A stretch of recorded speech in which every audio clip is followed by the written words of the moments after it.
So, a daycare owner asked me, what can she do to keep her staff morale up?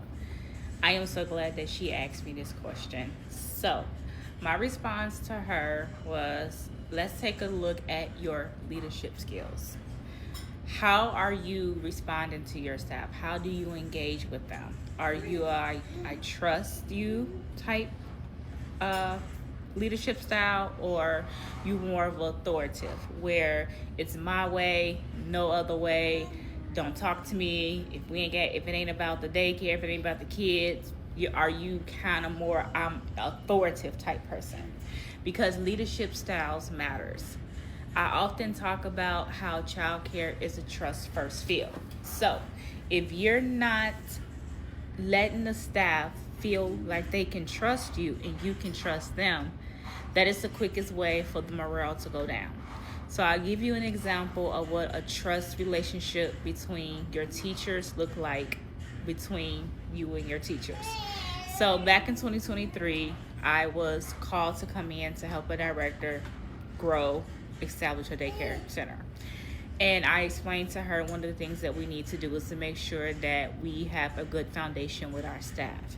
So when we brought the staff in, I made it my business. Number one, I did not stay in my office all day. When I was a teacher back in the day, directors, and some of them still do it today, will sit in their office all day. They don't want to be in a classroom. They don't want to engage with the staff. I'm just in my office all day. So what I do was I made time in the morning to make sure all of my administrative work was done, everything was tightened, because I knew throughout the day I wanted to be in the classrooms, engaging not with just the students, but also with the teachers, to let them know, hey, I'm in this with you. And that's what I did. And I would make the classrooms feel a little bit more inviting. I would ask them, hey, what's your ideas? What is your vision? What is this you see doing? I would tell them that this classroom, you are the manager over it. This is your domain. So you have, creativity here. And I will support you in your creativity.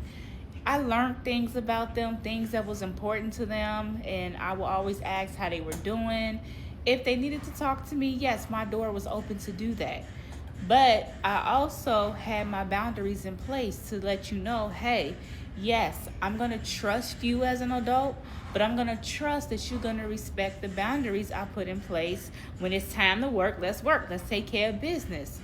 And that's the type of relationship that I built. I was very supportive, like if they needed materials or whatever the case may be for their classrooms, activities, if they needed to navigate things, if they had family problems, you can be supportive without allowing them to just completely take over and dominate.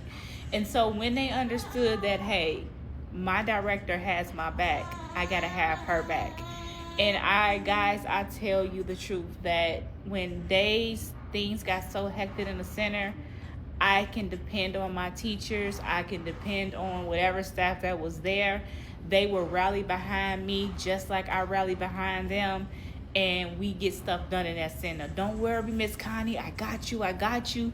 You know why I was able to pull that out of my staff? Because I showed them that I had their back. I had to trust them to be adults. I had to show them, hey, if I trust you and you do what's right, then I can trust you a little bit more. And so we built that culture around trust, around family, around I understand what you're going through. I don't have to be so authoritative in leadership to where I am being rugged and hard and I'm not approachable, because I don't want you to think that you are going to run over me and take advantage of me. That's not the mentality I went into management about in childcare. My mentality is, you an adult, I'm an adult. We're going to trust each other. We're going to build this on trust, okay? So let's test it out. Let's see if it worked. And it did. And so the staff was always happy. Fun working. We did have stressful moments. We're not going to say it wasn't stress, because working with children is stress when you got all these different personalities. But I always make sure they felt supported. When they looked tired or looked like they was just about to pop, I will go take a 10-minute break. I got this. Go sit down, go woosah, go breathe, and then come back and get into the classroom, because my number one priority was to ensure that children was safe and that they had a nice environment to be cared for. And I understood the only way to do that was that I had to make sure that my staff was solid, because they was the ones that was caring. So as a leader, I led by example. I showed what leadership looks like.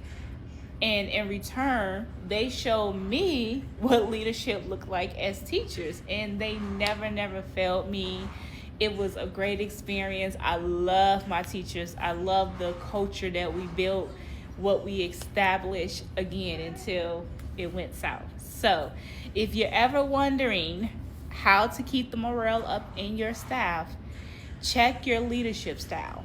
Are you more of authoritative, or are you a trust building leader? I chose trust building, and I would do it over and over again, especially in childcare. That's the one you want to go with, trust building, because again, I cannot stress enough that this is a trust building industry. So that is all that I have. I will talk to you next time.